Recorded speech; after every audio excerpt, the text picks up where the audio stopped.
Welcome to the Practical Growth Podcast. I'm your host, E.B. Johnson, top writer on Medium.com, published author, and master practitioner of neuro-linguistic programming. You've landed on the podcast that takes you on a journey into the heart of relationships and self-discovery. This is a must listen for those who are ready to overcome their toxic relationships and their toxic patterns. You can expect real talk, practical guidance, and raw and relatable guests that you'll be talking about for weeks. Let's get into it.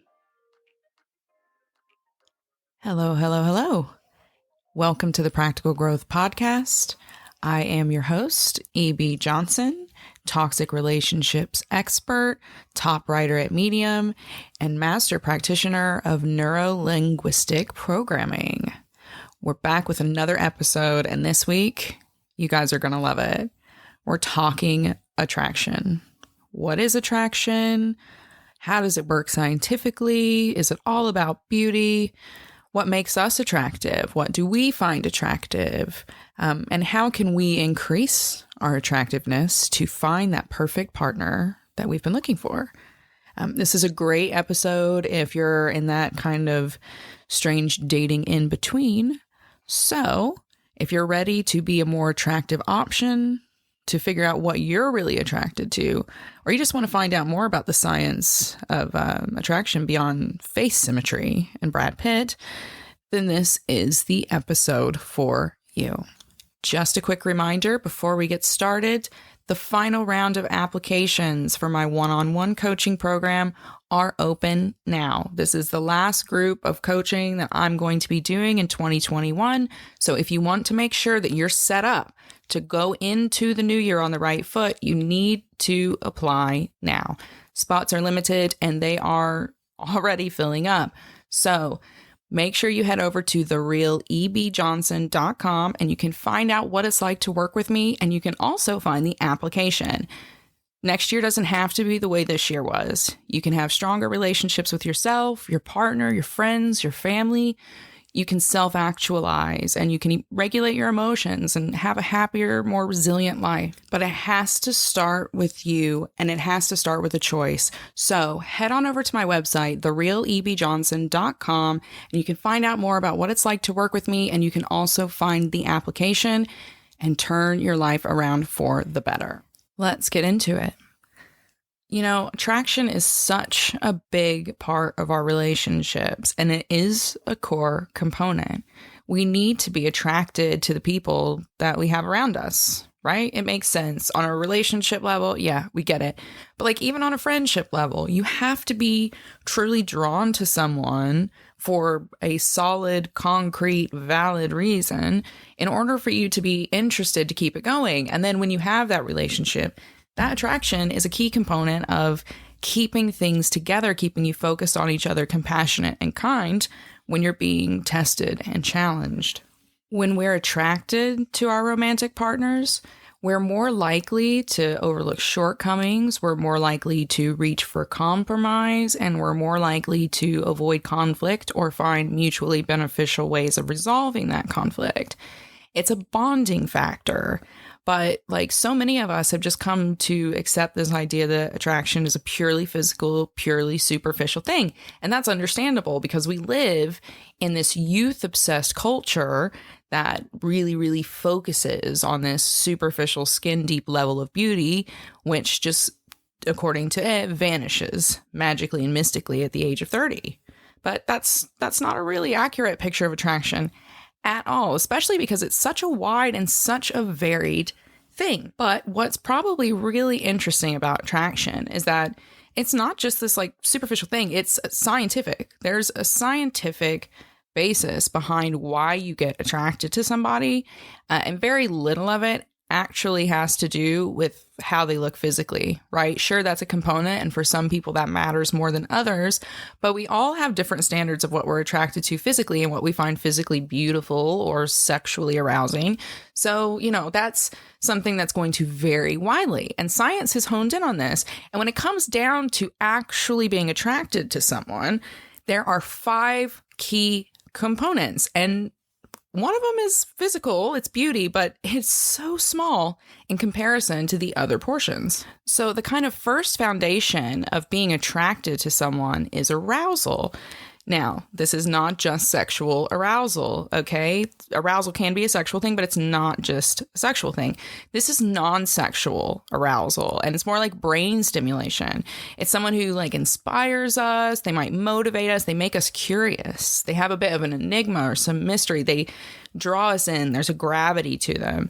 It can be their personality, their drive, their accomplishments, their charisma, but it's this arousal factor, and that's what kind of lights the match. That kind of sets that spark and the tone for this relationship that you're going to pursue. The second foundation of attraction, according to science, is personal similarities. Okay, so even before you might have noticed physical beauty to them or something like that. But when you start to find out that this person, they like the same music, or they grew up in the same place you grew up, or they've traveled the same places you've traveled, okay, all of these personal similarities, they're transcendent to physical beauty and appearance again, right? So we see this idea that attraction is only based on looks. It's slipping down to the bottom here. So this number 2, personal similarities. It's including things like your overall life goals. You have the same ambitions. You have the same desire for life. All of that is super, super attractive. And you might think that you have a physical type, but if you meet someone and you click on that deeper level and you want all the same things from life, that is going to outweigh that physical appearance. Now, the third foundation or component of physical attraction or just being attracted to someone is actually average proximity. Is someone physically an option? Are they there? Are they close enough to give you the kind of attention that you want? The more often that you're exposed to someone as well, you keep running into them in the same friend groups and you realize you like a lot of the same things, it's circular. It's an exposure effect. And it could signal that you're going to be more likely to be attracted to someone because they're an easier option. The fourth foundation of attraction, being attracted, is reciprocal feelings. Yeah, it really is that simple. You are far more likely to be attracted to someone when you find out that they're attracted to you or that they're open to the idea of you. Again, it's kind of like this physical proximity. It kind of sends a cue to your brain of, oh, this person is an option. And not only are they an option, but it's an option that I may not have to struggle for, get punished for, suffer for. And that is very, very attractive, especially if you are someone who's done a lot of healing and you realize that someone is balanced and they fit and you're not going to have to work. That is very, very attractive. All the way down at the bottom of the list, according to science, we have beauty, physical attraction. Although our society has come to like really, really, really dwell on this as being the number one part of attraction, that's not really true. It came in last. Yes, it is a part of you being attracted, but it differs from person to person. It differs from generation to generation. It's way past the outward exterior as well, and it includes less tangible parts of our personality. So, like, for instance, someone may not look like Brad Pitt, but they may have this outlook on life that's so positive and it's so big and so beautiful that it just makes them beautiful. They could be so kind that you couldn't help but just like melting for them. There's this kind of light and this charisma within some people that makes them beautiful, even if they don't necessarily meet whatever today or tomorrow's superficial, youth-obsessed physical standard of beauty is for that moment and that trend. Because so many of us really have this misunderstanding of what attraction is and how it works and what it looks like in our lives. A lot of us can find ourselves ending up with these warped relationships. Like, it's a big part of why we end up in these partnerships that don't match. You have to be attracted to the people that you invest in, okay? If you're not, you end up resenting them. You end up resenting yourself because you're like, why am I sitting here wasting my time and energy? And this person repels me. You know, the longer you stay in those kinds of relationships, you end up disillusioned. You end up fighting all the time with your partner. You know, and worse than all, you end up cheating. You end up straying outside of the relationship to get something that you want, okay?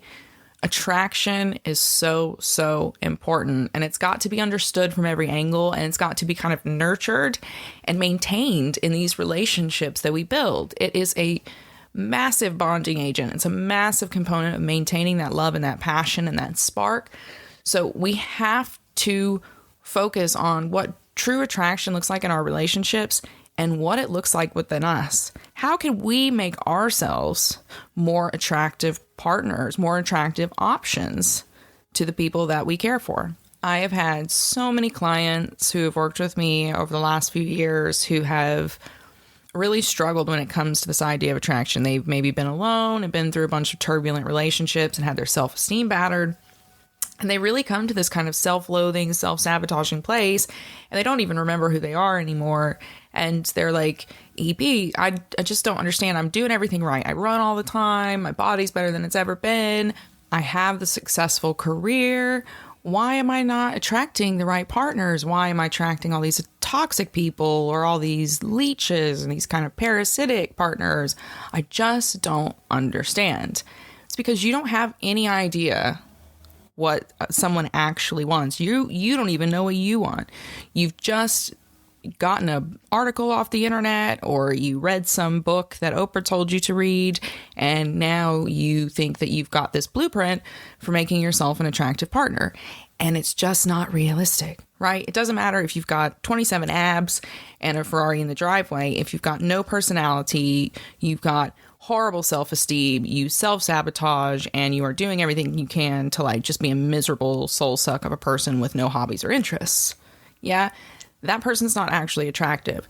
So you need to understand what actually makes you an attractive partner. And that is what we are going to get into right now.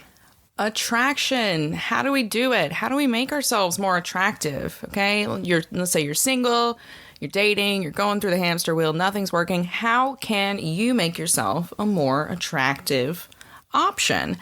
First and foremost, it's a game of authenticity. It is a game of authenticity.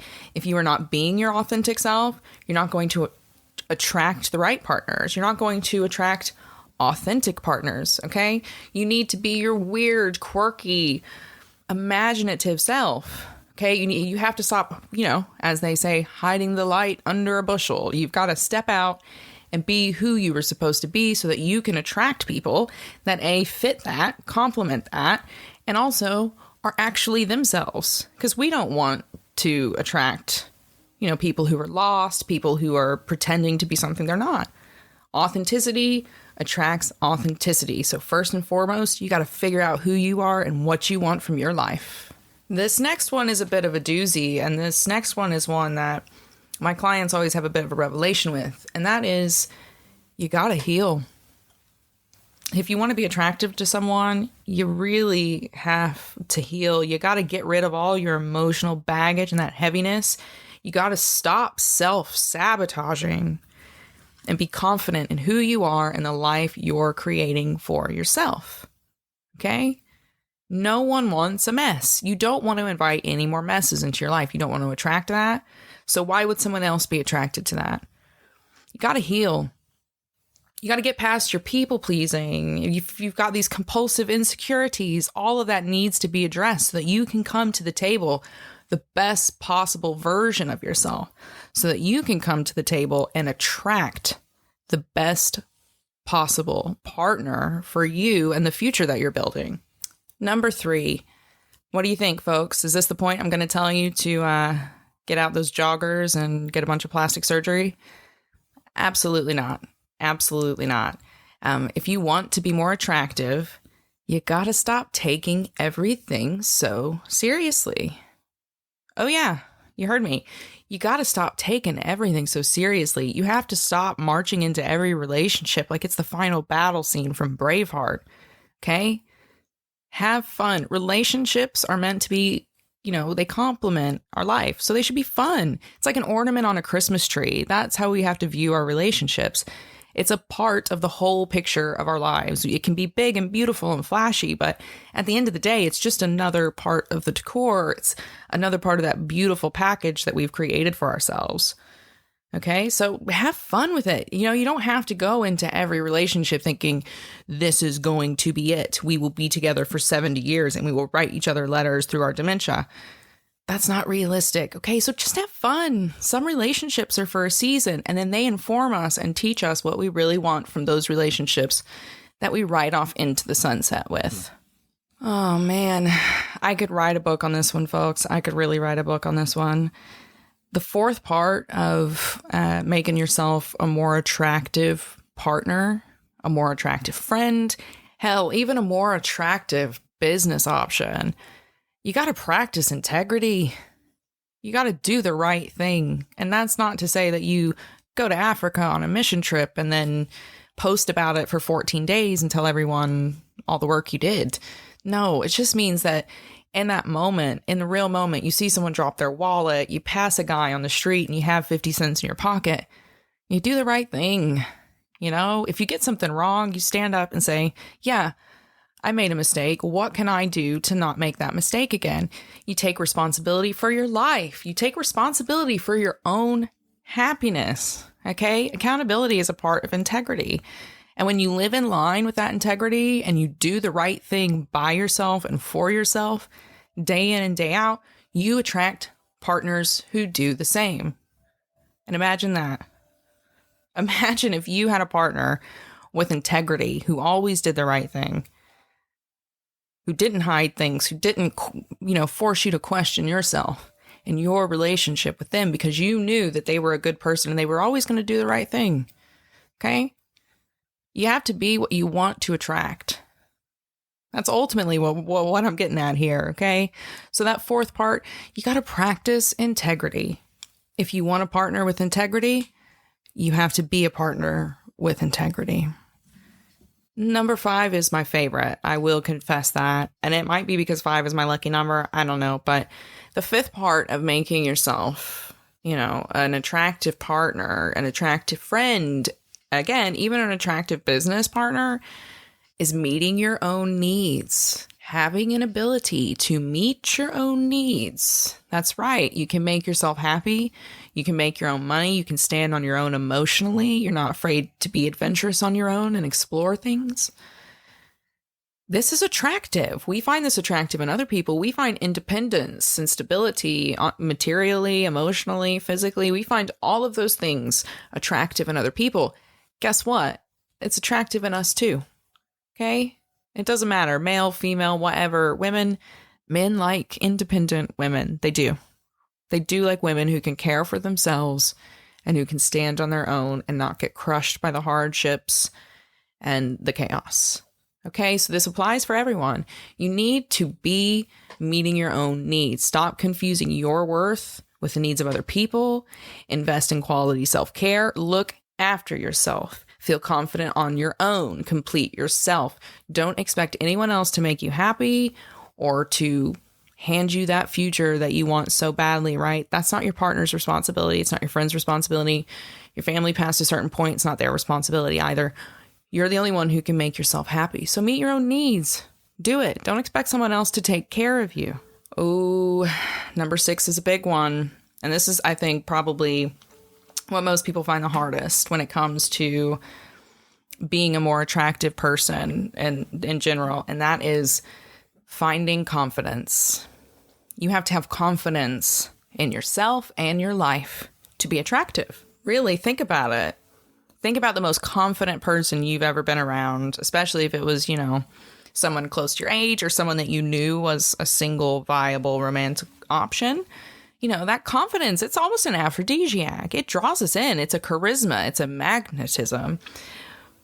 And the reason that it is because it makes us feel calm. It makes us feel steady. It makes us feel secure. When we feel like there's someone in the room who knows what the heck's going on, it makes us feel safe. It makes us feel like, okay, listen, I may not, know where the fire exit is, but that guy does.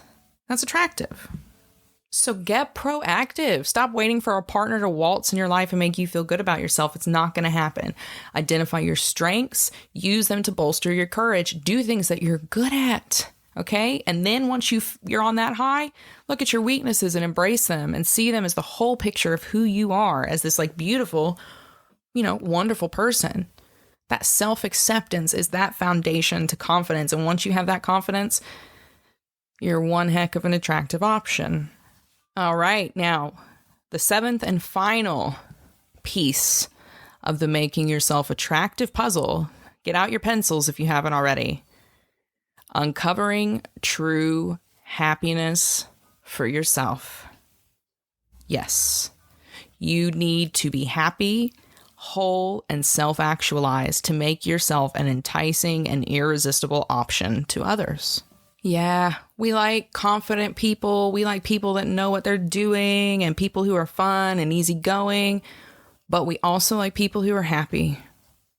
I mean, do you really want to buckle in and get down with someone who is just miserable, soul-sucking, that kind of black hole of grief and upset? Of course you don't. Of course you don't. And I always tell my clients, like, think of it like this, right? Think about your happiness in a relationship like this. Think back to a time when you were young and your parents asked you to do chores or something that you didn't want to do. Okay? So they asked you to clean the whole house. Now, imagine you did all of that and you fell asleep on the couch. And when you woke up, your parents had trashed the house. They trashed it. They completely trashed it. And then they said, clean this up. Expecting someone else to make us happy is a very similar thing. You're asking someone to clean up your mess, like something that's 100% your mess. It's not fair and it's not going to happen. You're going to end up with resentments and fights and cheating and all other kinds of messes. You're going to end up on the phone with me, getting coached through the mess. So let's avoid it altogether and let's focus on building a happy life for yourself and allowing your partner, again, to be that Christmas tree ornament that complements this beautiful picture you've built for yourself. And that's it. That's how we make ourselves more attractive. Okay? We make ourselves more confident. We make ourselves secure and stable and happy on our own terms. We identify exactly what we want. We live authentically. And then the right person comes in and complements that. They help us make that better. That's what a relationship is. It's like a nice little flavor sauce, right? A little flavor packet. It makes things better. But you're the only one who can put together the core ingredients of the recipe and mix together that tasty little base that you then turn into that tasty little shake. Okay? And that's how we have to learn to look at attraction and our relationship. So let's recap. What have we learned? We've learned that attraction is a super important bonding quality in our relationships, right? It helps us to overcome romantic adversity and stay focused on our goals and objectives and treat one another with kindness when life gets tough. And that applies to your romantic relationships and even your friendships, etc. But attraction does not just come down to this like physical standard. We have this youth obsessed society and culture, and it's kind of given us this skin deep idea of what beauty is, but beauty is not just physical attraction. There are a lot of components, and science has told us this, and make sure you go to the description after this episode. I've got lots of links in there for you where you can kind of deep dive into this. But true attraction comes down to being a physical option. You got to be in the room. Okay. You got to be nearby. It also comes down to arousal. You got to be interesting. You got to spark that little kind of curiosity in someone. The physical component of attraction is very low down the list. It's like actually the last thing that's really important. If you find someone with a ton of personal similarities, the same life goals, that is what's going to draw you together, that authentic connection. And that's what's going to make the long-standing relationship that you've actually been dreaming of. Let's recap what makes us attractive. It's not just having the Botox and the implants and the 27 abs and, the tight little body. It's not. If you want to be attractive, you need to be authentic. You need to be confident in who you are. You need to have a life that's defined on your terms, and you need to be stable within it. You must be able to meet your own needs. You must know what those needs are. You must not expect your partner to give you happiness. Okay? Being physically beautiful doesn't matter. Doesn't matter. Everyone has different standards of physical beauty, and those change once you get to know someone's personality. So stop fooling yourself. Being the perfect attractive option to someone is not a matter of fitting into a certain size. It is a matter of being yourself and living a life that's worth someone else coming into. It's about cleaning up your messes, being whole, and not needing someone else to carry all that emotional baggage for you. And that is all for this week's episode of the Practical Growth Podcast. I want to thank each and every one of you for being along this week. I hope this has provided some clarity on the way you've been feeling and the experiences that you've been having in your life. If you enjoyed the podcast, then why not head over to Apple Podcasts and leave me a 5-star review? I'm currently giving a free ebook to everyone who leaves a 5-star review. So if you'd like to be in, all you have to do is head to Apple Podcasts, leave a quick 5-star review, screenshot that, and send it to me. Then you'll have your free ebook. It'll be right there on the way to you. This is also a quick reminder that spots are closing for my 8-week signature coaching program. So if you're interested in really turning your life around and making an absolute transformation to your relationships and yourself, this is the chance. Head on over to my website, therealebjohnson.com, and you'll be able to apply. We can change your life for the better, and we can do it together. Have a good one. Bye.